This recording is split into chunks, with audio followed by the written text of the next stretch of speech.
and rule the world.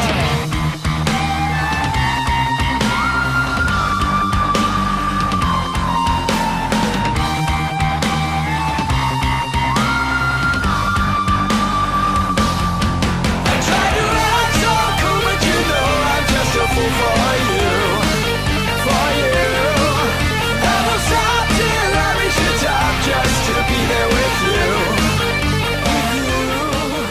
Amazing. I am so excited. I know I keep saying this, but it's been such a wonderful, wonderful time. Ufology needs some female scientists.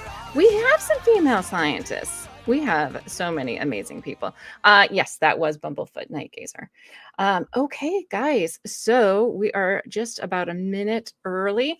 So what I'm going to do is I have to get something. Okay. Sorry. I know. Me too. I have been looking forward to Alex coming on with Cristina, Chrissy, and Jane. So for those of you, I will repeat it again because some people might be off doing something during their break, but unfortunately, Chrissy is unable to join us tonight. She is traveling and had a flight delay, so I believe she's in the air at the moment, but not to fear. We have Amy, Alien Girl 111, who is coming in. Hey, that's okay. It ended a little early. It did end a little early, and then I had a puppy trying to like get in. So, oh well, Jess has a brand new puppy, so I do, and he's a treasure. He's a treasure. He's adorable is what he is. Oh, thank you. He is absolutely adorable. Okay, so we are going to have our Alex Dietrich interview. I know we haven't done this for everybody, but since we're going to have a group interview with Alex, I'll just give you a little bit of background about her. Lieutenant Commander Alex Dietrich is a pilot from the Black Aces of Lemoore, am I pronouncing that wrong? California. She served in the Iraqi War and the war in Afghanistan and logged over 1,250 hours and 375 carrier-arrested landings during these missions. And for those of you who know me, who know I grew up on Air Force bases and have a love affair with airplanes, I'm very excited to talk with Alex. She's also served as an aide-de-camp to the Chief of Naval Personnel and Executive Assistant to the Director of Naval Irregular Warfare in Washington, D.C. Alex is an alumni of the Illinois Math and Science Academy. As well as this, she completed a degree in civil engineering, oh my gosh, at George Washington University in 2001. She also earned an MBA in 2014. She is a professor in leadership theory and application at the United States Naval Academy in Maryland, but she may be best known for her involvement in the USS Nimitz encounter in 2004. You all know who she is. With this audience, everyone knows who Alex is. Yes. So let me get everyone in here. Okay. So first of all, we have the lovely, the talented Alex Dietrich. Welcome to the show. Thank you so much. Hi. So excited to have you here. Thanks so much. Hi from Boulder. I'm actually in Boulder, Colorado. Oh, nice. And I retired from the Navy last spring and moved from Annapolis, Maryland at the Naval Academy out to Boulder. So awesome. So you have a little more downtime. It's a little more relaxing, I'm hoping. Yes. As much as you can find in a pandemic with small children. True. Yes, very true. I am in the opposite end. I have a pandemic with teenage kids. So I don't know which one's worse. Yes. All right, so let's bring everyone in. So we have Amy back, Alien Girl 111. I believe you two know Hi, Alex. Good to see you. Okay, and we have UFO Jane. Welcome, Jane. Hi, Alex. I'm so nervous for this interview. I'm like starstruck, Alex. I've been wanting to talk to you for a long time, and you've been on your legend on UFO Twitter at this point. So this is so awesome. I'm going to turn the lights on because I just realized the sun is setting and I'm in the dark. Yeah, no worries. We will bring, while you're doing that, we will bring Miss Cristina Gomez on. Welcome, Cristina. Hi there. It is so amazing to be here with you all. All of you are so inspiring. You're such bright lights, and I am so pumped to be here. So I want to say thank you so much. You are so sweet. I am so excited to have everyone here. Like Jess and I were talking about, we have had such just like a powerhouse night of women in this field, and it's amazing. And Alex, you are, I guess, newer to the field of ufology, but you are also in a very male dominated field as well as a pilot. So you're going to have that unique perspective of coming in, from a very male dominated field, but let's kind of just get into it. I know you guys have a ton of questions for her, so I'm going to ask my one question and then I will let everyone take over, even though I will be very jealous of you. So how did you decide to get into, I just want to know your background a little bit too. What made you want to become a pilot? I went back to my high school, Illinois Math and Science Academy, a few years ago, and I did a Veterans Day speech, and I actually talked about this. And I put up some slides with photos. There is a painting at the Art Institute of Chicago. I grew up in Chicago, went to the Illinois Math and Science Academy for high school. And downtown Chicago, there is an art museum. It's called the Art Institute. And there's a painting by Georgia O'Keeffe. It's called Sky Above Clouds. And she did a series. So this one is Sky Above Clouds 4. And it's huge. It's the canvas, it would take up an entire room. And so because of the size and also because of the topic or the subject of the art, they've placed it in a stairwell. It's sort of a grand staircase, and there's a skylight, and you can sit on the stairs and look down and see this painting, and it feels like you're above the clouds. And so my grandmother used to take me to this museum, and we'd go around and, lots of other memorable exhibits. But this one we would always stop and sit on the stairs. And, my grandmother would talk about this perspective of being above the clouds. And then she took me on my first flight, commercial airline flight, and she took me to Disney World in Florida. And so I was like, man, flying's amazing. You get to go to Disney. They give you snacks on the plane. Like, what's not to love about that? So that's how I really fell in love with aviation and flying. And then, I was in high school, as I've mentioned a couple times, Illinois Math and Science Academy. They had very good college counselors and folks to make sure that you were prepared for the next step in your education and your career. And they gave us a lot of standardized tests and personality tests and tests to see, what you might be good at and be a right fit for. And I was all over the place. I couldn't figure out what I wanted to do with my life. And so I had a counselor who sat me down and said, okay, instead of thinking from here out, 5 or 10 or 20 years, he said, how about we anchor? So imagine yourself when you're 40 and look back. What do you want to have accomplished? Who do you want to be? And I think this backfired. I don't think he expected me to say this, but I thought, okay, all the 40-year-olds I know are divorced, on their second or third careers, going through a midlife crisis. And he was like, no. That's not what I had in mind. And so I said, well, no, this was good. I said, actually, let me go and have my midlife crisis up front. I could be a rock star or I could be a jet pilot. So I'm tone deaf. So the jet pilot route is the way to go. And it was all about me and my, adventure and my selfish, desire to do something cool, do something fun. And so because I had this strong math and science background, civil engineering was the easiest degree for me. And I went to a school that had an ROTC unit. And I I don't want to say I coasted through the engineering program, but I had no intention of being an engineer. It was just a means to an end. And I was all about graduating and commissioning and going to flight school, which I did in May of 2001. And I headed down to Pensacola, Florida, is where our flight school is, right on the beach there, and had a blast with my friends. And then I checked in for primary flight training in Corpus Christi, Texas. And I had my first flight on 9/11. Oh, wow. So, I realized in that moment, in that paradigm shift, that it wasn't about me, and it wasn't about my selfish adventure. I'd taken an oath, and I was a part of something bigger than myself, and I needed to figure out, like literally overnight, what that meant and how I was going to contribute in a meaningful way.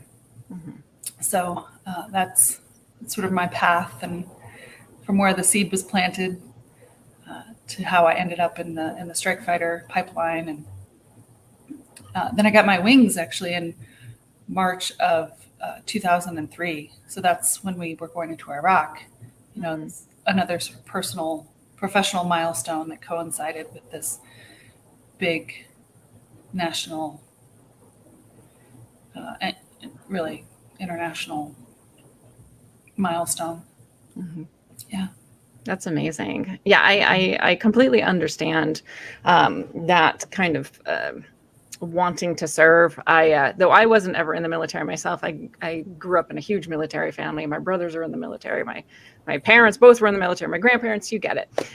So I think that's amazing. And thank you so much for your service. And I do have two more questions. I lied. I was only going to ask the one, but this is just for my own curiosity. And Lynn. Alex, let me live vicariously through you. What kinds of planes did you fly and what was your favorite one? Well, everybody starts off in the T-34. And before that, when I was in ROTC, I went out on a summer cruise. That's where they send you out to different parts of the fleet. You know, you go on a ship, you go with the squadron, you get to be exposed to the different opportunities to see what you might want to do when you graduate and commission, and then also for them to see what you're cut out for. So I went to a Viking squadron, so the S3, which is decommissioned. They no longer have any in the fleet, but that was a cool experience because there's 4 seats, and I had lots of flight time during that 4-week period, and I actually got to be at the controls, which helped me, I think, when I got to primary flight training, just that little bit of exposure. We always tell people that you don't have to have any experience. You don't have to have your private pilot's license to go through the military aviation track. And actually, we prefer folks don't have a lot of experience because then we have to break bad habits. If they go to a civilian flight school, they learn a different, it's the same aviation language, but it's a different accent, I guess you could say. There's nuances and different flight patterns and stuff. So, but I think just that little bit of exposure in my summer training really helped. I need one more second. Yeah, no worries. So, oh man, I have so many. I have so many questions, and I know I won't be able to ask them all. So I'm just like, okay, which ones? As Alex was talking, I'm like, I have another one. I think my husband's trolling me because he turned on all of the appliances. He turned on the washing machine. I mean, everybody's like, why are you complaining that he's doing dishes and doing laundry? But like, I literally just told him 10 minutes ago. I was like, I'm going to be on this podcast or whatever. It always happens. My kids like inevitably will be turning on the sink, or like opening and closing refrigerator doors. I'm just like, yeah. I'm pretty sure he turned them all on at once, and then get it all done and over with. There you go. Yeah. Well, that's actually, I had a question. So I listened to your interview, Alien Girl Amy. It was so fun, and you were talking about how your husband's more into sci-fi than you. Yes. Is he more into UFOs than you? Like, what does he think about all of this? Like, is it cool to him or? Yeah. So, when we moved in together, he brought an entire collection of Heinlein books, which I hadn't heard of. And then actually, so my great grandfather, Roman Starzl, was one of the early contributors to the genre of science fiction. Wow.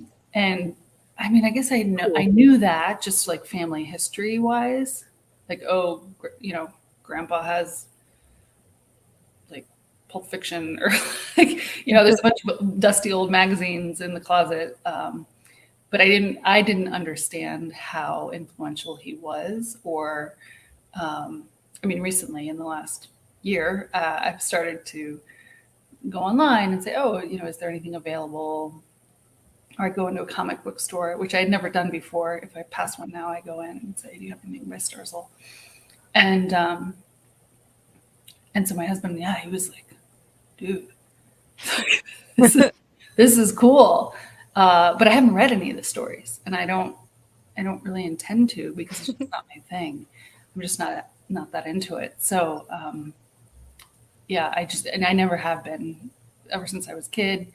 I didn't really enjoy reading fiction or watching movies that are fiction. I much prefer a documentary. Just not that. That's not my thing. Doesn't scratch that part of my brain. It's like you want to learn, and do you love learning a lot? So it's like, if I'm going to spend time consuming information, it better be real. Yeah, I guess I do. I'm a curious person naturally, but also, like, truth is stranger than fiction. Like if you if you just read history books, or the newspaper, oftentimes I'm just fascinated, and like, you can't make this stuff up because it's like all, it writes itself. So I guess I just don't, maybe I'm not reading the right fiction. Because I don't have a lot of patience for stories where I'm like, oh, okay, this is. I can't read fiction either, and I don't know but I like watching it. So I love watching it, but I don't know. The one thing that I did watch that was science fiction, it's called The Expanse. Oh, The Expanse. Yes. Yeah. I like The Expanse. Yeah, but again, like, my husband was annoyed because I kept asking. I was like, how is this possible? Like, what's going on? Like, and he's like, you just need to like, press pause on reality for a second. And I was like, oh, I don't know. But I made it through. I don't know if there's another season that's coming. I'm on I didn't finish it. So you didn't finish it yet? I don't think so. We did. Then we started watching The Queen, or The Crown, which I realize is actors, but is sort of historical fiction, I guess.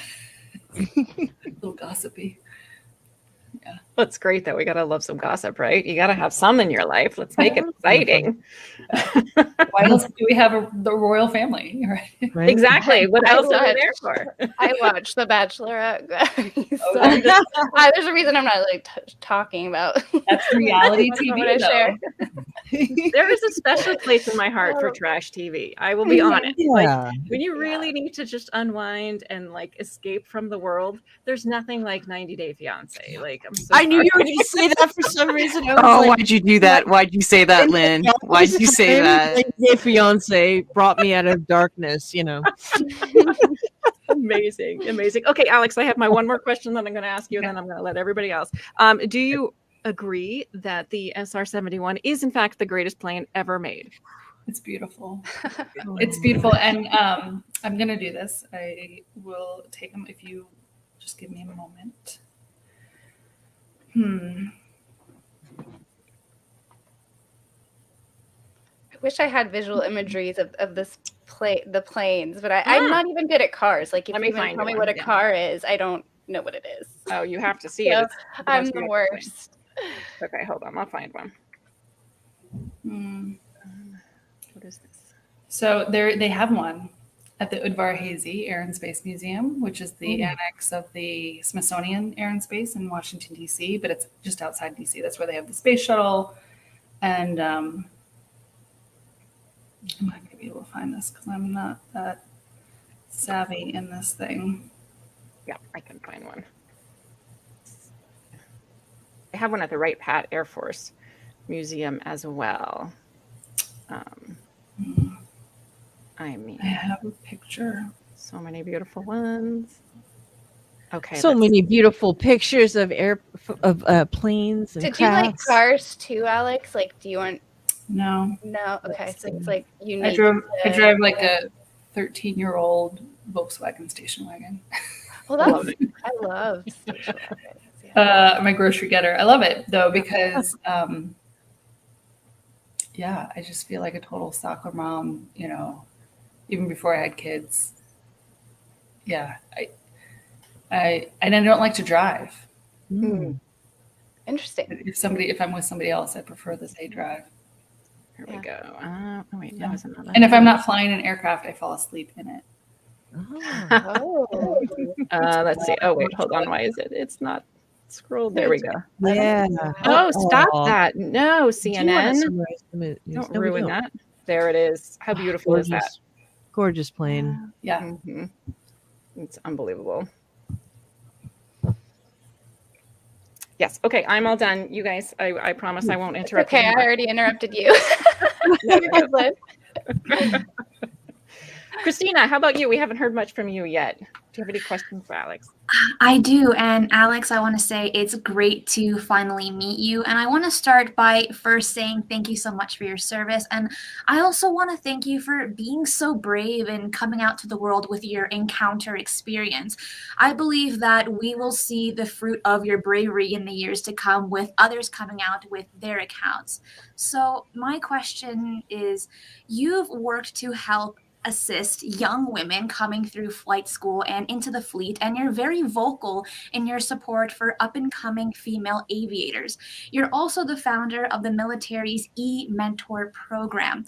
That's really inspiring. Can you share with us what that program involves? Yeah, so I wasn't the only founder, but I was one of a group that helped to get that out. So I worked as this aide to the admiral, who was the chief of naval personnel, and actually on my first day working for him, he said, I chose you as an aide because I'm trying to figure out why we can't recruit and retain minority talent, women and minorities, into these technical fields like strike fighter aviation. So, they'll put a bunch of energy and resources into getting folks in the door, but then once they invest in their training and education, they don't renew their enlistment, or in the case of an officer, their extend their time. So he said, I want you to help me figure this out. And I said, leave me alone, old white man. I just got back from deployment. I don't know what you're talking about. This is very big picture, strategic, like MBA stuff. And I just came from a very narrow focus. But then after a few months, carrying his bags and managing his schedule and prepping his briefs and speeches, I realized what he was talking about. And we actually were on travel. We were at this at the Great Lakes in Chicago, which is where the boot camp is for Navy folks. And they were talking about mentorship and how important it was and what it was, with an actual, definition and best practices and all this stuff. And I remember we were in the car on the way back after the event, and I said, boss,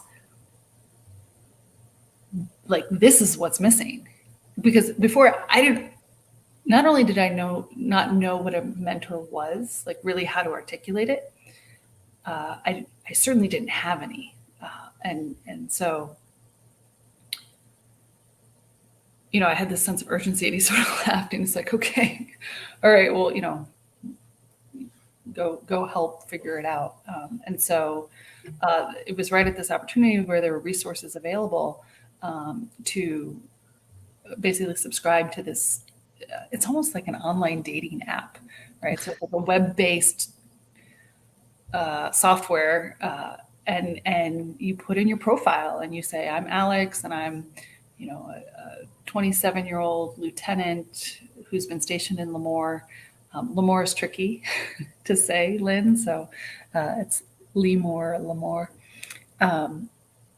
But then you say, these are my strengths, and these are my weaknesses, and this is the next career milestone I'm looking at. Maybe here's some personal things in my life. I'm single, or I'm married, or I'm divorced, or I have kids, or whatever it is, elder care. So you put in these different elements, and so do a bunch of other people, and you indicate, like, I want to be a mentee, or I want to be mentored, or both. You can be on both ends of the relationship. And then the computer does the calculus, right? The algorithms say, okay, this is a good match, or, here's where your strengths line up with your weaknesses, or you've been stationed in the same place, or you're struggling with the same work-life balance issues. And so it was great. It's actually still happening. The program is still out there serving the fleet and making these connections. And what's nice about it is kind of like just like online dating. You don't have to get married. It's not like 90 Day Fiance. You can go on a couple of dates. You can have a couple of conversations with your matched mentor, and then say, this isn't quite helping. But so now, I caught the bug, and I was like, this is the most important thing. Around the same time, I had started going to the Women in Aviation International Conference, which is just like it sounds. It's Women in Aviation. It's all over the world. You don't have to be a pilot. You could be air traffic controller. You could be in maintenance. You could be at one of the great Embry-Riddle or one of the schools, right? And so it's anybody who's in this orbit of aviation. And it's not just for women. So a lot of guys have actually figured out that this conference is where a lot of the airlines will come and do on the spot interviews and hiring. And so one of the last conferences I went to before COVID, it was like 50% guys at the conference. But I loved it because it served as a magnet. All of these military aviators would piggyback on this civilian conference, and we'd show up and we'd have, if there were 5,000 attendees, we'd have 200 women in flight suits, military, and we'd have our own little breakout social. I call it the spaces in between. So we'd go to the actual formal panels that are on the agenda with set, topics and themes. And then the spaces in between is when you have 15 minutes to get a drink in the hallway or walk the floor where all of the vendors had their booths and you get your swag.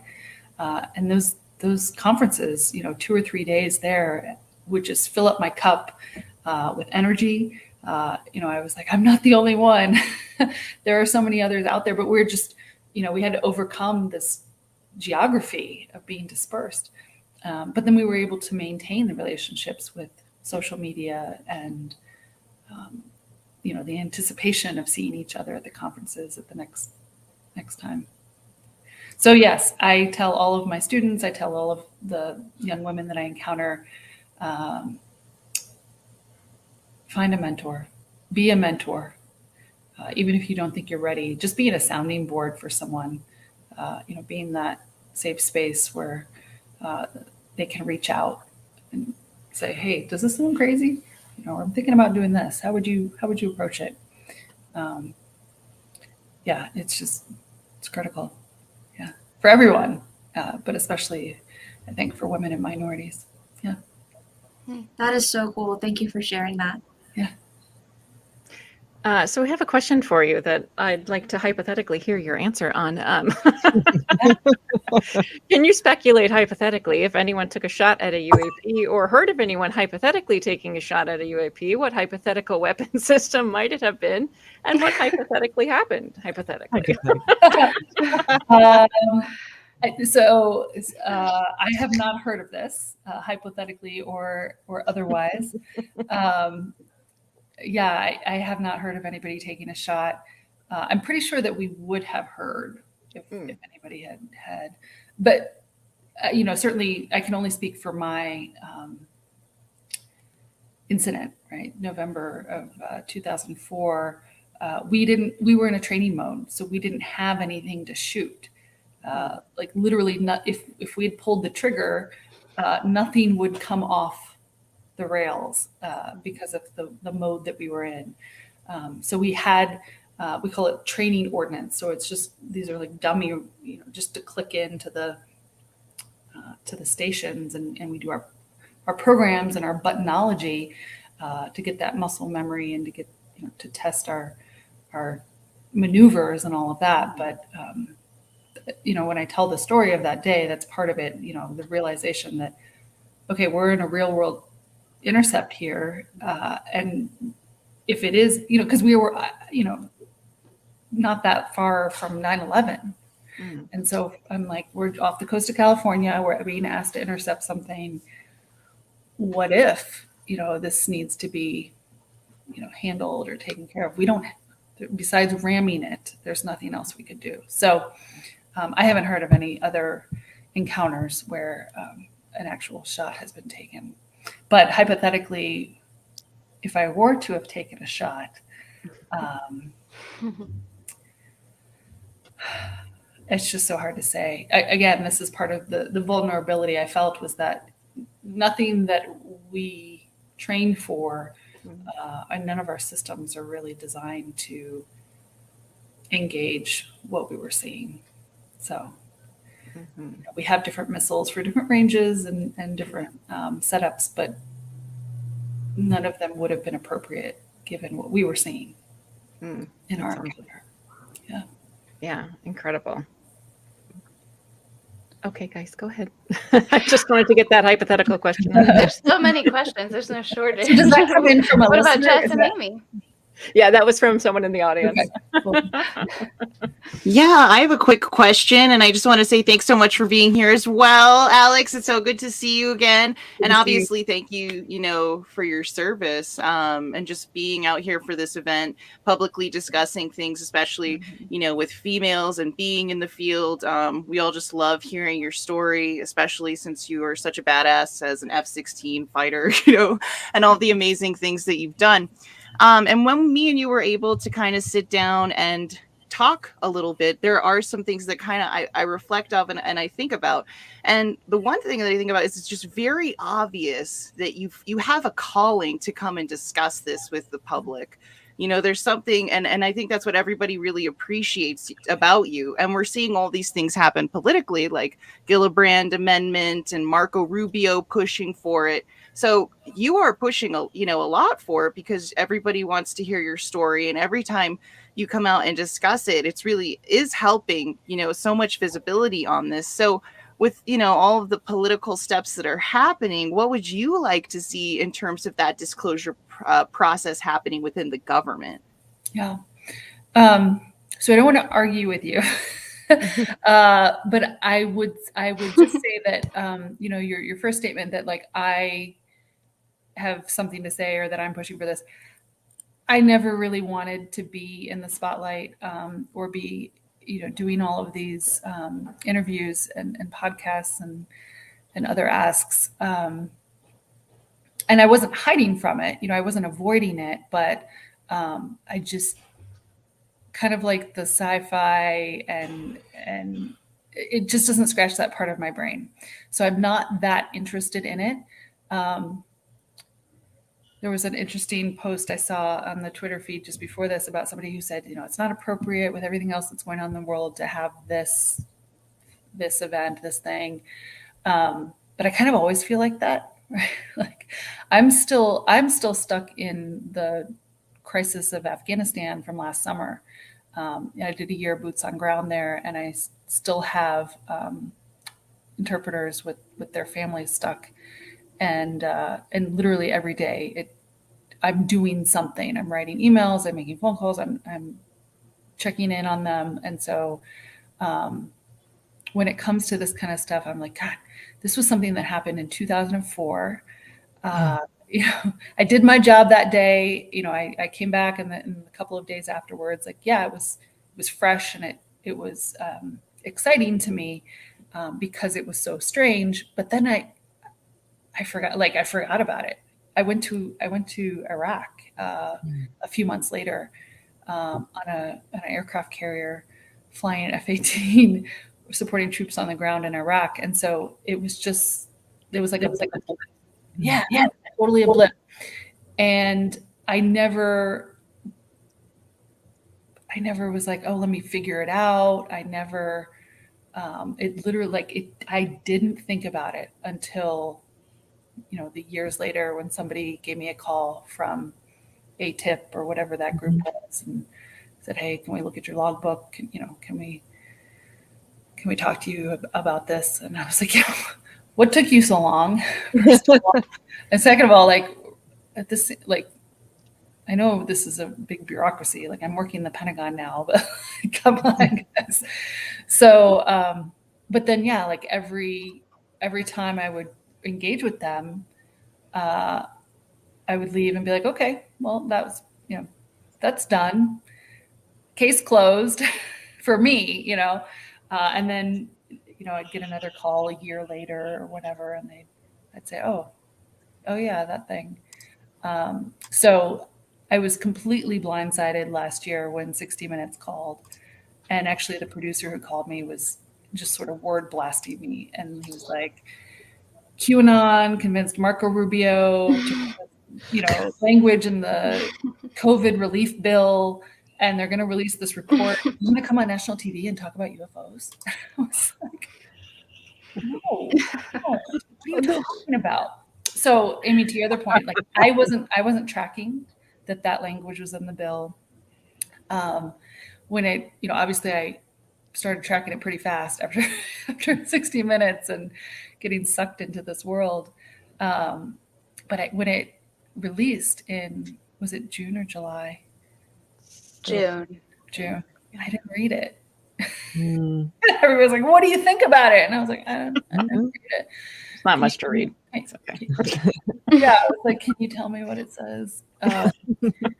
And then, I guess it was tracking some about Senator Gillibrand and her efforts. But my people say, well, why do you keep accepting these invitations to do the podcast? I did the one today because you knew the button to push. Women anything is going to get me.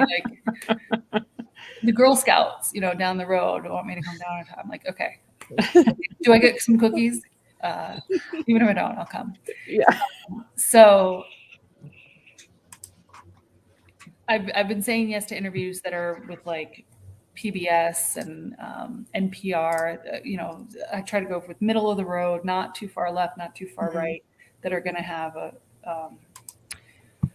make the information accessible, and not put it behind a paywall. Yeah.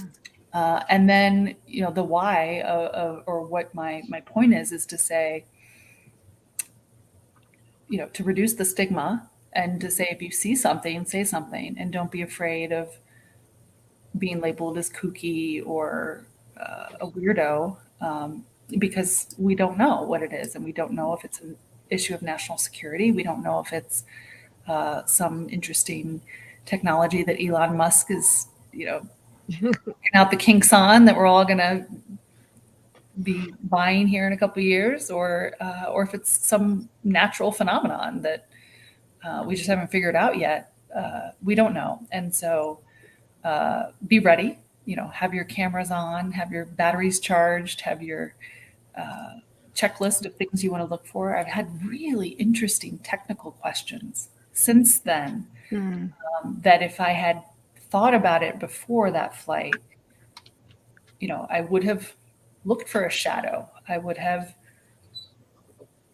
yelled at everybody to shut up for a second so we could see if there was something interesting happening on the radio. But we were all yelling F-bombs at each other, on all these different channels that we couldn't have been able to hear it. So, of course, we didn't get our tapes on because we were in an administrative phase of flight. So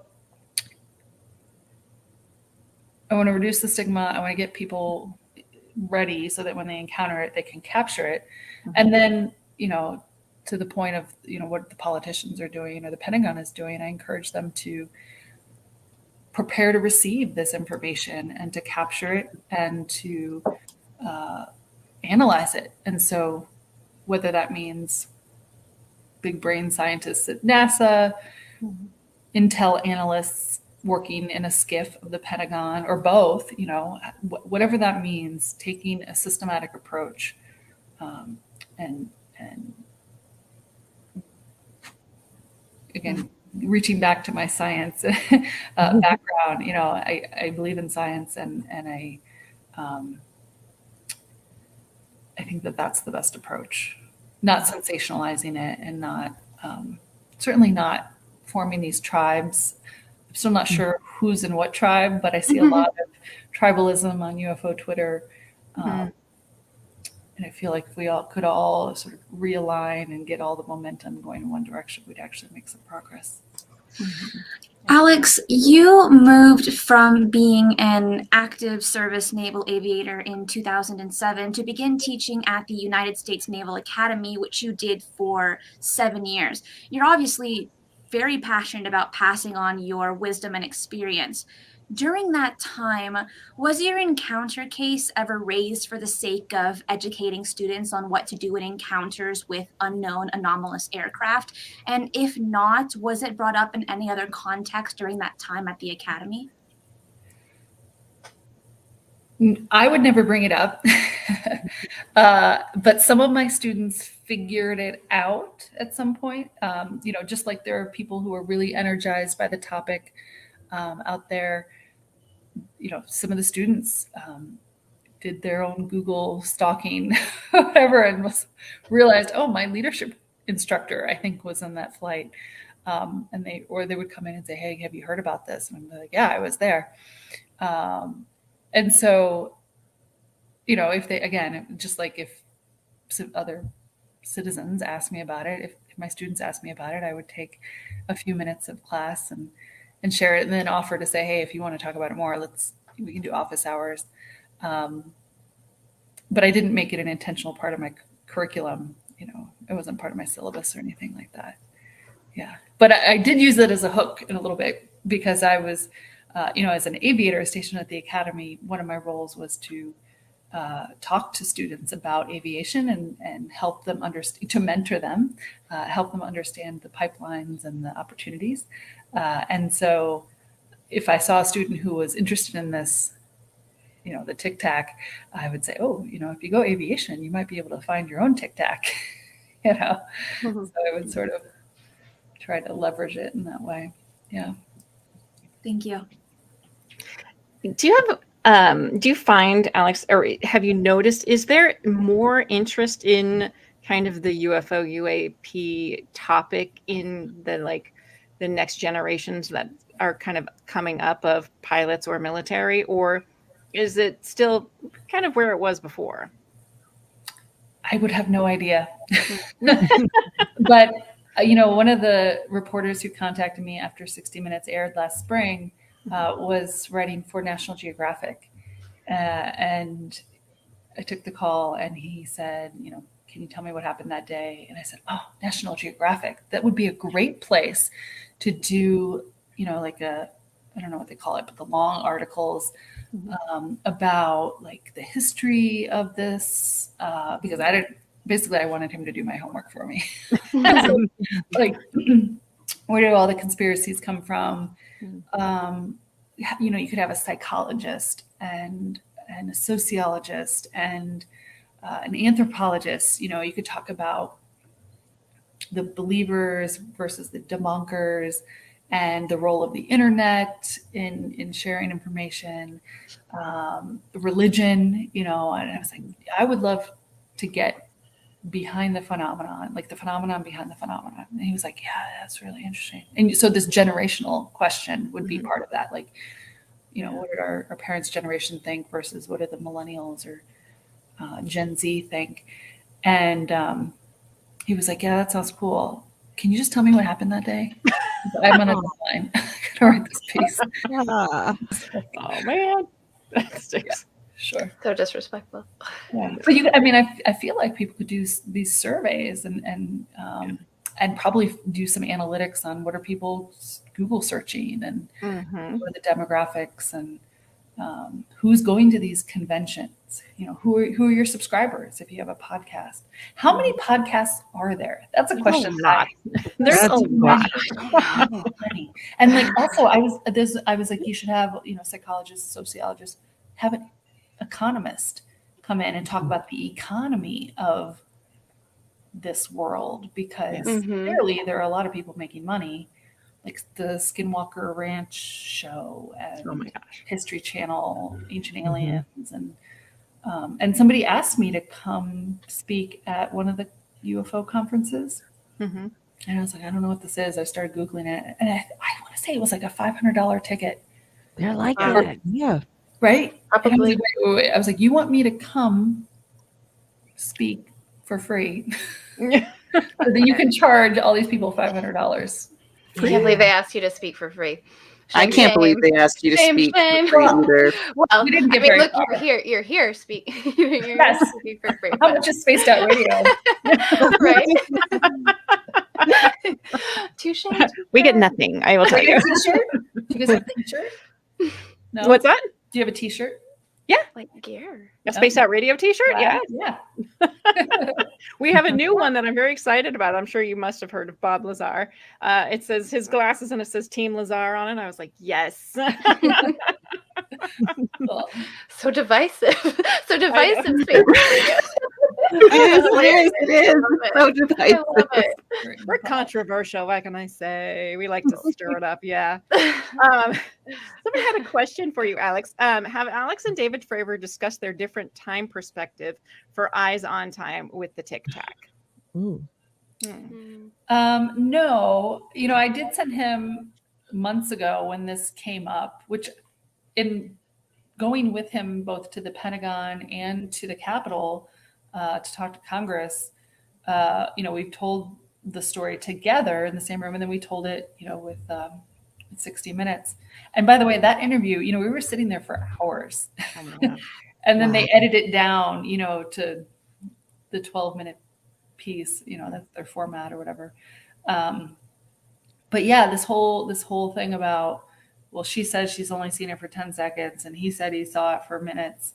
Like that discrepancy had never come up between us or in any of the other people that we had told about the encounter. And so, in sort of dissecting that, and I had reached out and I texted him and I was like, hey, like, what do you think about this? Like, and he was like, well, I was the lead pilot. Mm-hmm. Right. So if I'm flying, as a wingman, I'm behind him and sort of off to the side. Like my job in the flight is to keep sight of him, not lose him, not hit him, and hang on. And then so he's looking up and out. He's taking care of, figuring out where we should go as a flight, as a two-ship. And he was just so much more senior and experienced. I was just out of flight school. I had only been in the squadron for 3 months. This was like my first exercise at the boat. Wow. We're being vectored to intercept this real world contact. So to say that I was overwhelmed or behind the aircraft in terms of situational awareness would be an understatement. And so he's also got a more experienced Wizzo in his back seat who's helping him, get a visual and run his systems. My Wizzo was great. And my Wizzo probably had a much longer visual than I did. So I'm absolutely comfortable saying I was probably the very last one to figure out what everybody else was looking at and yelling about on the radio. And then also, again, because of my inexperience and also trying to jump back and forth, keeping Commander Fravor in sight, was probably the first one to lose it or lose the visual. So, so I think it's entirely reasonable to think that he had a much earlier, we call it a tally or a contact, right? Visual contact. So that's one of those details that people have asked again and again about. And I'm like, it doesn't bother me. It doesn't, nobody's lying here. It's not, 3 months out of flight school. That's crazy. Yeah. Hey, baptism by fire. Here we go. Come on, Alex. I'm going to see UFOs all the time. Is this normal? In here. Wow. Yeah. Yeah. All right, so we have about where are we? About 8 minutes left. So if you guys have any other questions, I do. While we're on the topic of the Nimitz encounter, I'm very aware that you've recounted to the very last detail on many outlets every aspect of your UAP encounter. But what I'm really fascinated about is what effect it has had on your paradigm. Looking back, did the encounter have any significant change in you or your perspectives even after all of these years? And if so, in what ways? So no, initially for the last, however many years until this past spring, again, I was very clinical about it. Like this is what happened. This is the altitude. This is the airspeed. This is the description of, the matte white oblong. This is the motion. It was all very clinical. And then again, I felt like I had turned it over. Like I had given the debrief. I had been interviewed, by the intel professionals at the Pentagon. Okay, someone in Congress wants to know about this. Understandable. Here are the facts, as I recall them. Here's my logbook. Go ahead and take a photocopy of it, kind of thing. But I never thought about it. I wouldn't think about it unless somebody else brought it up. And then this spring, when I couldn't help but think about it because people were bringing it up every day, multiple times a day, I was like, okay, fine. Like, I never knew what Foo Fighter meant. I thought it was a band, and that's it. I was like, oh, what do you mean people saw weird stuff when they were flying in World War II? Like, tell me more about that. Like somebody was like, do you want to go to Skinwalker Ranch? I was like, yeah, that sounds fun. Like, do we ride horses? Like, what's ranch camp, right? Like, Sounds fun. Yeah. And so as I started to be exposed to these things and people were forwarding me all sorts of articles and books, and I didn't read most of them. I didn't read any of them, but I would sort of skim. Or I would be like, okay, what's the Wikipedia page on this? I was like, man, this is a thing, right? Like, how many podcasts are there? How many people are in this world, and what are they all talking about, and why? And why is this so important to these people, right? Like in August, when I was in September and October, when I was like really consumed with the situation in Afghanistan, I was like, why are these people just as consumed with the Nimitz encounter of 2004 when I was there? And I keep trying to tell them, like, I don't think you're going to figure it out at this point. And maybe you should start looking for the encounters of 2022, which is also kind of why I post all the cloud things on Twitter. Is I'm like, maybe if people go outside and poetry. Do you write all of? I don't write any of that. No. This is all beautiful. It's so beautiful. Where do people find more of that? Cloud Appreciation Society. Okay. Yeah, which I always tag in the posts. So basically, I get a cloud a day email in my inbox, and there's a little button at the bottom that has a little Twitter logo, and I just hit that, and then it posts to my profile. Yeah, so I can't take credit for any of those. Are there any but I share them because I want people to go. I want people to stop looking at their screens and to go outside and look up at the sky, and then we might actually get some more evidence, or some more encounters that we can again add to this database and analyze and maybe figure out what they are, what's going on. And I thought I had a story I was going to share with you, and it just left my brain.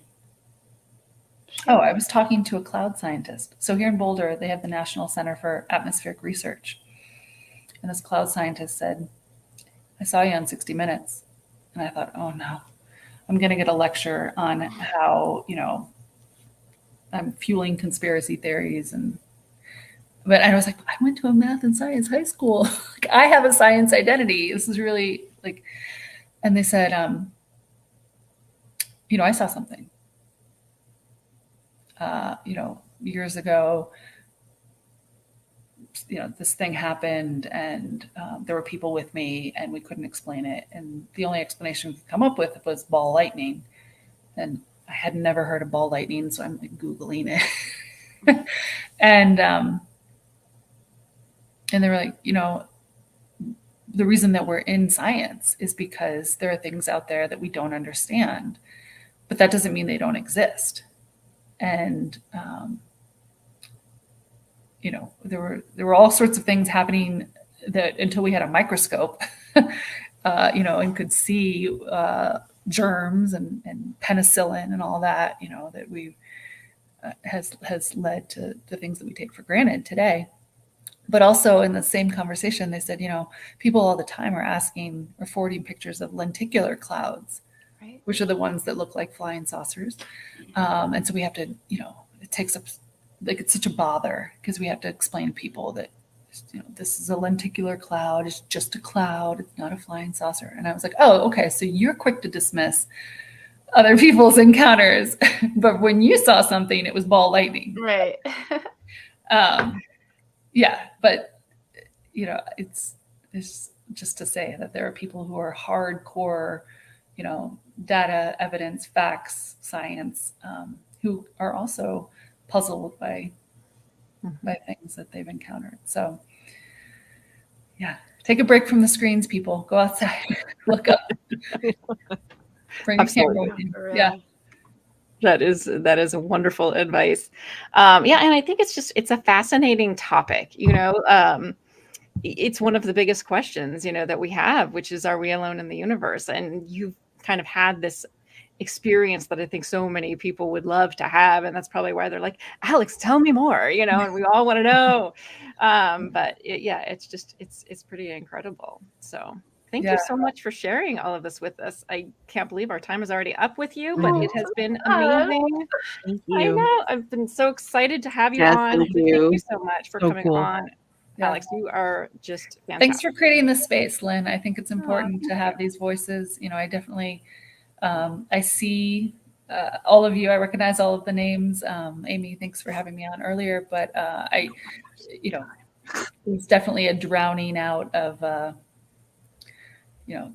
lot of guys shouting and demanding attention. So forums like this are important.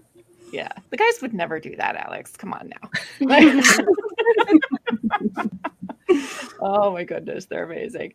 But thank you so much, Alex. It has been such a pleasure talking with you. And thank you all so much for being on. I know you guys are going to be staying on, talking kind of about the future of ufology. So we have that coming up. But thank you, Alex. It has been just lovely having you on here. Thanks so much. Stay safe. Thanks, you too. All right, guys, I am going to take everyone off, and then we will take a 5-minute break, and we will be right back with everyone to talk about the future of ufology. All right. So excited. I know. That was so exciting. But it's just been great. My brain is melting at this point. My brain is melted, Lynn. It's melted already. I know. It's so crazy. It's so crazy, but it's been awesome.